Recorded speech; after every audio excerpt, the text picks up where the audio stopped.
Rome wasn't built in a day, and we're going to cover a lot today, but you may walk away with ideas, questions, and areas that you feel you could benefit from a chat about. So we'll be in touch, as Sarah said, after today to arrange that. So my business is O'Brien Learning Solutions. And as it says up here, the mission statement is for us to create a corporate culture that attracts and retains top talent. That is the driving goal behind the business. And here's a very generous and kind testimonial from Orla, who I think is with us today. I worked with Orla and her team in Castle Lake Aviation Services last year.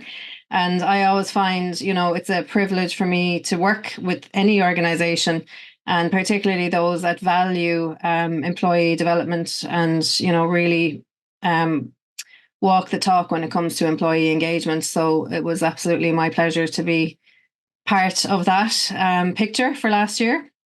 So thank you, Orla. And here's just some of, if you're wondering, well, what do I do and what does that look like? So, well, I do get to attend award ceremonies every now and then and do speaker events, but here's, some of the work that I do. It's primarily classroom based, if you like. I do some writing for a local newspaper, the Clare Echo here, that's circulated to around 16,000 businesses and premises around Clare and the wider region. So I'm based in Shannon in County Clare. I grew up here. I can hear planes passing over my house all the time. I have an affinity with the airport, I guess. And I spent my career here in Shannon working in financial services primarily, in leadership development, operations management, change management, in client-facing roles for companies like GE, Halifax Bank, Lloyds Banking Group. And I am in business then on my own as a consultant with support over the last 8 years. So I've had the good fortune of working with companies in aviation over around the past 5 years, and I noticed a lot of similarities between the financial services environment and the aviation kind of financing environment as well. So a lot of crossover there. And I've always had a fascination for human behavior. These are some of the areas that I'm certified and qualified in. And one of them in particular we're going to focus on today, which is MBIT. So I'd invite you to raise your curiosity now about what does MBIT mean. All will be revealed as we go through the day. And it's something that we'll have a bit of fun with, but it is something that's really useful and can make a massive difference to how you go about your business and how you conduct yourself. So I'm hoping that will be something that will help you to deal with the challenges that you face as you go through your day. So as I said, some of the names that I've worked with in aviation are there. And, I am very fortunate to do the work that I do because I'm always privy to, internal conversations. What is the culture like? What's it like to work in these organizations? What are people trying to do differently? What are people trying to do better, more of, less of? And no company gets this perfectly right all the time, So my role is to try and help people to just get the most out of people and help people to feel engaged. That's the kind of company we want to work for, right? It's an organization that can show you that it values its people and that it cares about its people, and that's what I support people to do. So why women in aviation? Well, these statistics you may have already seen and you may be aware of. Now, one of the articles I wrote, which was out last week, I think, and there's another article coming out this week in the Clare Echo. It's about women in leadership in general. So these statistics actually transfer across other industries, unfortunately. But obviously today we're talking about aviation, and you can see as we go up the chain, there in the C-suite rungs of the ladder, we see less and less women, unfortunately. And that is the case across all industries. And there are many, many reasons behind that. And we won't even get to touch on a fraction of those today. That's a whole other workshop, which we may do another time. But I suppose for me then, as a woman in business and working with a lot of women in aviation, I want us to look at, okay, if that's the case, then how can we change the present so that the future becomes different for women that are going to follow in our footsteps? And even for yourselves, in your career span, maybe you can affect those numbers positively for more balance in the favor of females at the top end of the scale.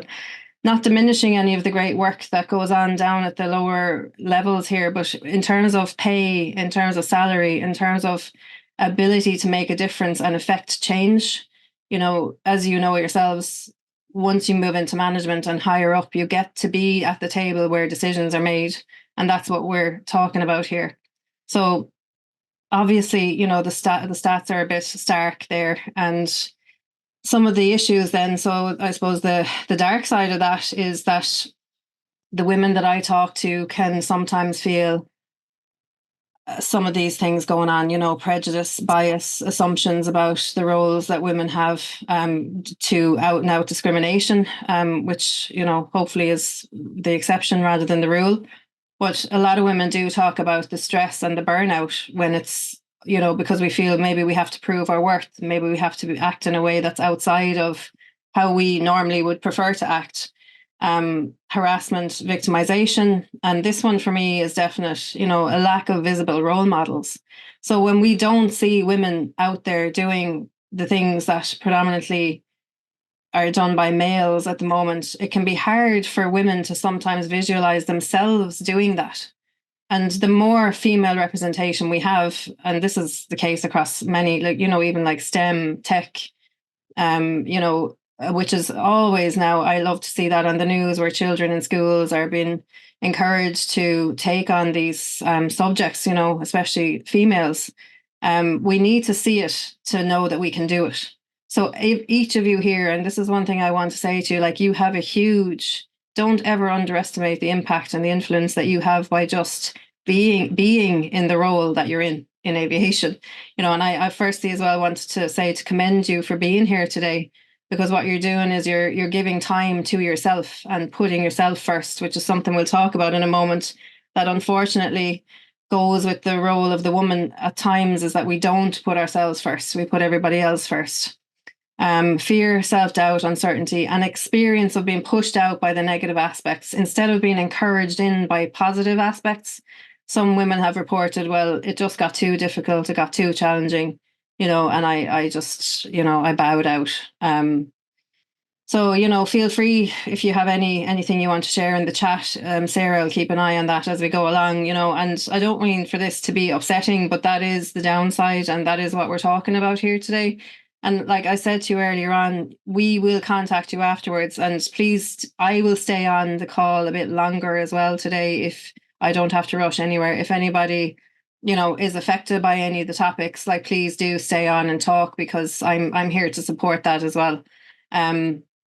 Okay, so that's just some of the downside of the gender imbalance that we experience in your industry. Now, Ruth Bader Ginsburg, who was a fantastic advocate for female equality, passed away in 2020. She was on the Supreme Court judge panel in the US, and she did a huge amount for, gender equality and, female representation in business. But I love this quote from her where she says, that women belong in all places that decisions are being made, and it shouldn't be that women are the exception. So, funnily enough, when I did some research around women represented in C-suite roles, where there are maybe a majority of women now is in the senior HR roles, okay, which is great. However, some of that can be linked in with, gender roles and the roles that women play in families and organizations. And I'm going to talk to you a little bit more about what that means for us now as we move on. So yeah, fantastic quote from Ms. Bader Ginsburg there that I find really inspiring. So with this constantly flying and the work-life balance and working life today, and the roles that women are expected to play and all the demands that are placed on them, and I'm not saying that men don't have demands on them and they don't have highly stressful lives and roles and whatnot. But we're here today just to talk about the effect that it has on women. Okay, I'm not out to bash men. I have some fantastic men in my life, from family to my partner. I've met some great male role models in my career. So it's not about that for me, but it is about representing women, because I feel that we do have a kind of a minority group here in leadership, especially, and we do need to talk about that. So, reportedly, women will experience stress differently than men. Some of those stressors include the expectations that are placed on women, like from a societal perspective. So maybe to, have children, maybe to play a certain role in the family. And where it affects us, then it can be different than how it affects men. So we're more likely to report these feelings, headaches, feeling emotional, even upset stomach, all that kind of thing. And you've probably heard of the fight or flight response to stress, and women do experience that also. However, new studies have come out to show that women can display more of a tend and befriend response to stress. And I'll talk about that now, and what does that mean for us as women. So we've multiple demands. We're trying to do it all, and we're trying to be all things to all people. And stress affects us differently than men, and we display different traits than men than when we are stressed. So the research then of this fantastic US psychologist, Shelley Taylor, she's done fantastic work, but she coined this tend and befriend theory. And studies have shown that women naturally tend to nurture and bond when faced with a threat. So this fight or flight and tend and befriend part of our brain is actually the part of our brain that's wired for survival. That's there before we could talk. Back when we were cave people who had to go and hunt for our food. Women naturally maybe took on the role of nurturing their young and bonding in face of threat, in face of danger, in face of death. And it facilitates maybe being more cooperative. So if there is a threat, we learn how to regulate and adapt. So that threat, this is again going back to, old and ancient times, that threat would leave us alive. We would be alive if we adapted our behavior. Our young would be protected. However, moving on to modern times, if women perpetuate this role to tend and befriend and to overdo it, then what happens is that women can neglect their own needs, and because of the gender role expectation to do this, to be the nurturer, to smooth things out, to be cooperative, it does. Studies again from this lady, Shelley Taylor, have shown that what the result is that women can stay in unhealthy relationships and play out these gender roles even to more of an extent. So unhealthy relationships also, being the work relationships, staying in any relationship for too long where it's not healthy. So all that's going on, and I know this is a bit of a whistle-stop tour, but I just wanted to give you the background as to why the neuroscience that I'm going to share with you today is so important, because that's the background. There's all that noise going on for women in business. So there's underrepresentation, there's multiple stressors, there's gender roles, and there's the effect that stress has on our body and on our mind. And that's before, maybe some days before we get to sit down at our desk, and do something. So this is MBIT. I'm a MBIT coach, and I certified in this a number of years ago. It's a relatively new theory. It was published in 2012 by Grant Suzalu and Marvin Oka. Grant has passed away now, sadly. He passed away at a young age, but Marvin is still out there, fantastic, talking about this neuroscience and all the developments. So it basically brought together like ancient mysticism and modern neuroscience. So it basically says that we have three brains. So that probably sounds a bit strange, but we all know we have a brain in our head, okay? But there's also a little brain in our heart and a little brain in our gut, and all of these actually communicate with each other all the time. We may not be consciously aware of that. So we're going to explore that in a little bit more detail today. I want to give you this information And I want you to be able to use it when you go out there to deal with these pain points and these pressure points that you do face. I really want this content to be meaningful and helpful. My role is to help women to succeed, women and men. But today I'm focusing on the women. So, let's make this meaningful. Um, so the head brain, so our biggest intelligence center, is all around cognitive perception. So thinking, making meaning. We have 68 billion neurons in our brain. And for anyone who doesn't know science, which I am not a scientist, but I do find neuroscience fascinating. A neuron is a pathway with nerve endings sending and receiving information from around the body. So there are 68 billion of those at the moment flying around in your brain, making meaning, taking in information, sending out information, none of which you're consciously aware of. But when we are using our head brain, which we do a lot to make decisions, you'll say things like, "Let me think this through.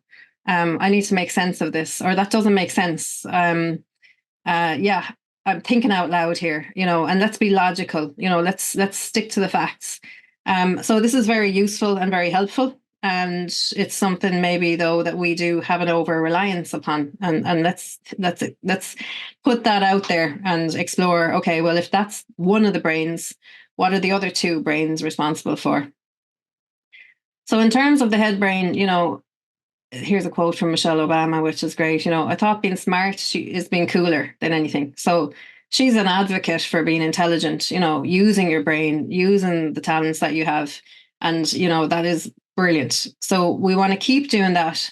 But we want to do that with the knowledge that there's more to us than just that, though, So what else is there? There's our heart brain. Okay. So and there's a whole science behind this and a lot more information than I have time to give you today, but just from the MBIT training that I did and all the information that's out there, we can see that the heart has 40,000 neurons and they communicate. There's a nerve called the vagus nerve that transmits communication all around the body. And so basically there's the components of a little brain in our heart. So things like loneliness, emoting, relational effect. So we use the language of the heart at times. You might say, "Oh, my heart just wasn't in it," or "That person wears their heart on the sleeve." So we know what it means, but we may not be aware that, okay, well, what if I could tap into that and find out, what is my heart trying to communicate here with me? Like, what does it value? What are the heart-based decisions that I need to take into consideration when I'm thinking about what's important for me in my career, for my family, and what I value the most? So here we have an example, Amelia Earhart. So, maybe this is a person actually in the M Braining book that I have here. It's she's described as a case study of someone who maybe had too much heart. You see, sometimes our head and our heart and our gut can be out of alignment, and you can either feel stuck or maybe make decisions that haven't been thought through very well. So, she did have, a fatal trip around the world, and nobody knows exactly where or when or how she died, but full of heart. And just, an example of that. But in terms of the gut-based decision making, then this is where we have 100 million neurons. So just stay with me. And this is our science bit, and we'll move on to practicing this now in a minute. So what does it mean? But you will hear yourself saying, "I need to digest that." Okay, that's a lot to digest, and even can I break that down into bite-sized chunks? I've bitten off more than I can chew. We use the language of the gut every day. And again, there's enough neurons here to award it the name of a little brain. And Brene Brown, she's somebody who I really admire her work. She talks about daring greatly. Daring and being brave, she talks about those a lot. That is gut-based decision making, having the guts to do something. So if we're blocked in any way from our head, our heart, our thinking, our feeling, our logic, our bravery, our courage, we may not be making decisions that are the best for us. So one of the best ways to get in alignment is a little tip that I'm going to share with you now, and we're going to do a little breathing activity together. But the highest purpose of each of our intelligence centers is this, and isn't this amazing? So the highest function of your brain is creativity.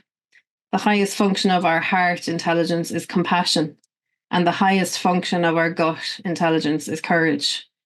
So if you could tap into your own inner intelligence centers, you have an endless supply to unlimited creativity, compassion, and courage.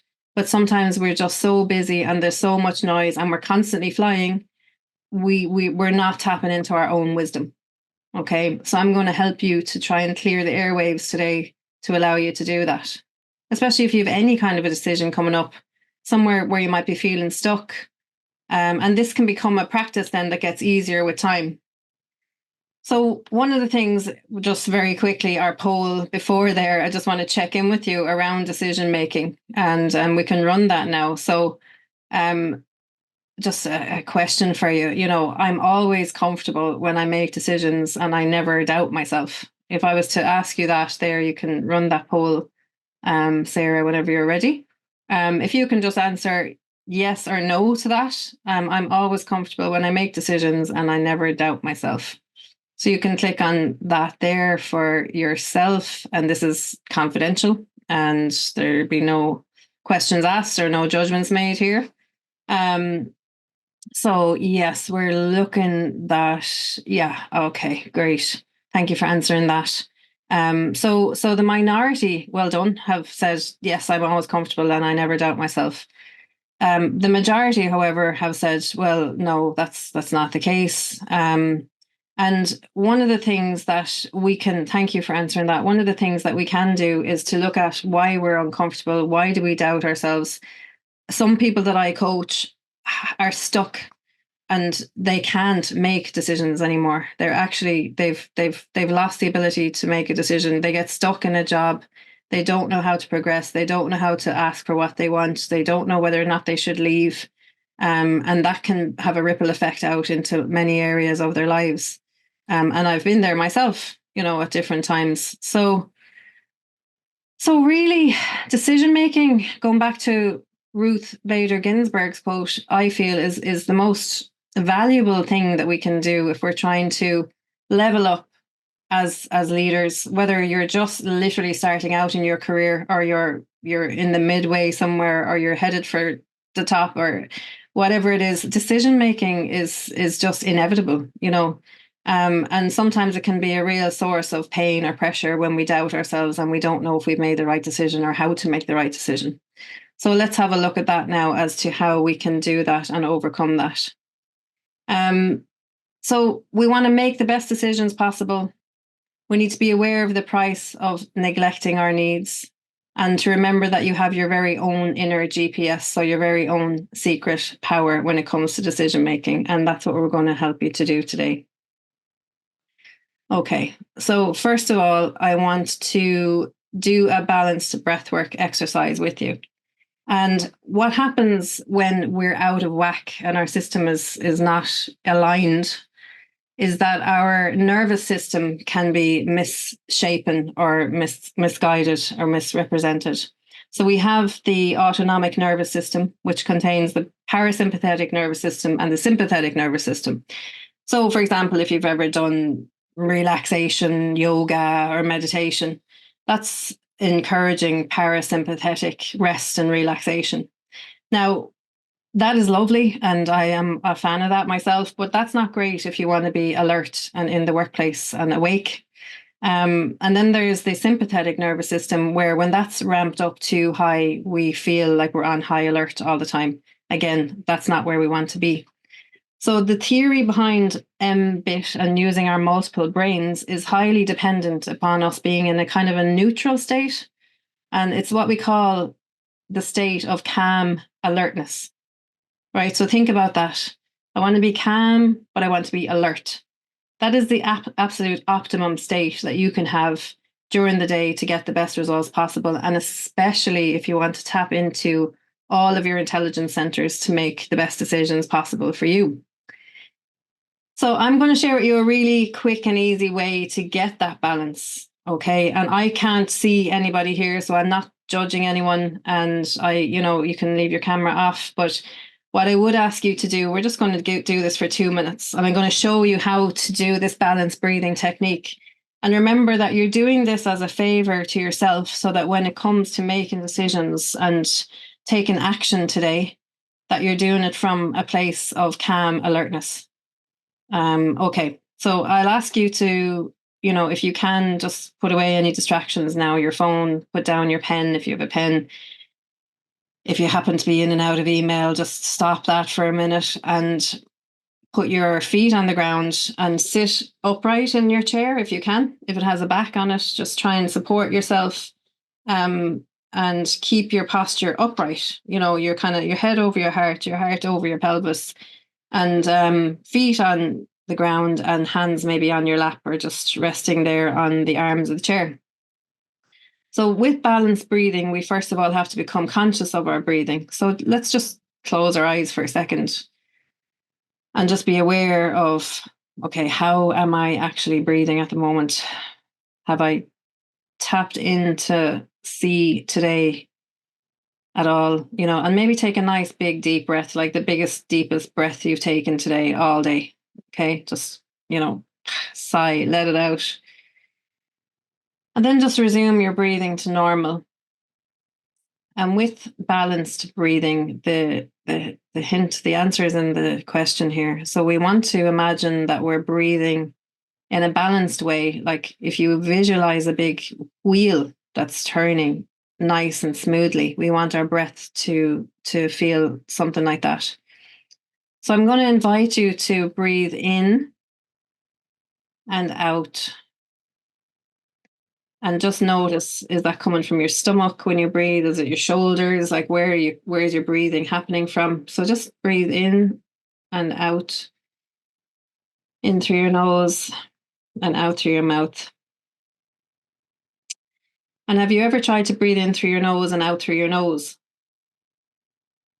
That can feel a bit strange if you haven't. So that is something you can incorporate here, but if it's too uncomfortable, don't worry about it. Just breathe in through your nose and out through your mouth if that feels better. So we're going to imagine that lovely big wheel turning now, and we're going to imagine our breath going to the turn of the wheel. So what will happen when you do this is that you will breathe in for the same count and out for the same count. So I'm not going to give you a count because everybody's breath is different, but usually mine is around, 4, 5, 6, and then out for the same.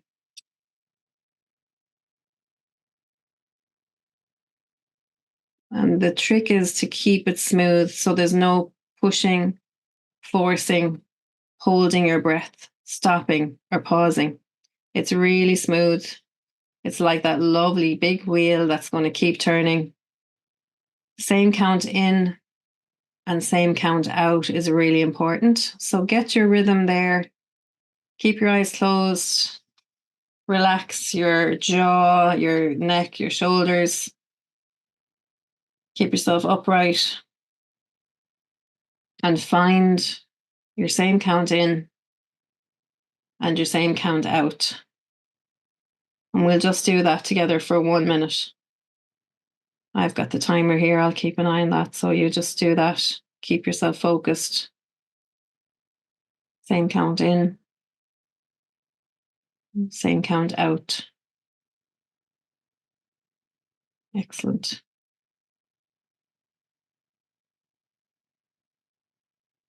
Nice and smooth.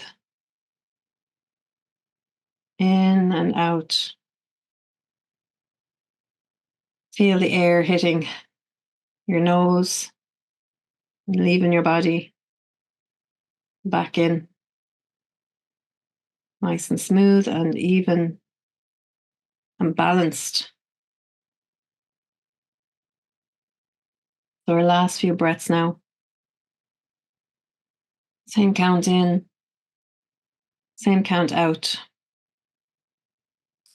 for our state of calm alertness. Okay. So when you're ready, you can come back to the room. I hope you enjoyed that. And this is the foundation principle of using our multiple brains. Okay. So that is something you can do anytime. It doesn't even have to be with your eyes closed. If you are in a meeting and you're, feeling maybe imbalanced, too nervous, or, not switched on, stress affects us all differently. Just sit there and watch your breath. And it's the difference between that and relaxation is normally the relaxation is a big long breath out and a shorter breath in. This is different. So calm alertness, right? And that is the best support you can give to yourself, because I know we went through a lot of the science earlier on. People kind of go, how do I use my heart brain? How do I use my gut brain? I don't know. I think one of them is blocked. I'm not brave enough to make these decisions. I will always, always, always coach a person to start with their breath work. And it might feel counterintuitive. And, people might go, well, I just want to make a decision. And I'll say, yes, okay, your breath is really, really important though. So let's start there. Okay, so apologies. So this is after going back a few slides. So I hope you feel good after that. You can put any words into the chat about how that felt for you when you were doing it or afterwards. Hopefully there was space and privacy to do that in wherever you are. So we're dialing up our creativity, our compassion, and our courage whenever we use that technique. Okay. So in terms of the breath work, what needs to happen then is for us as women who may have a tendency to take on too much or have exceptionally high expectations is to just learn to be patient. Rushing ourselves is kind of the enemy of all this work.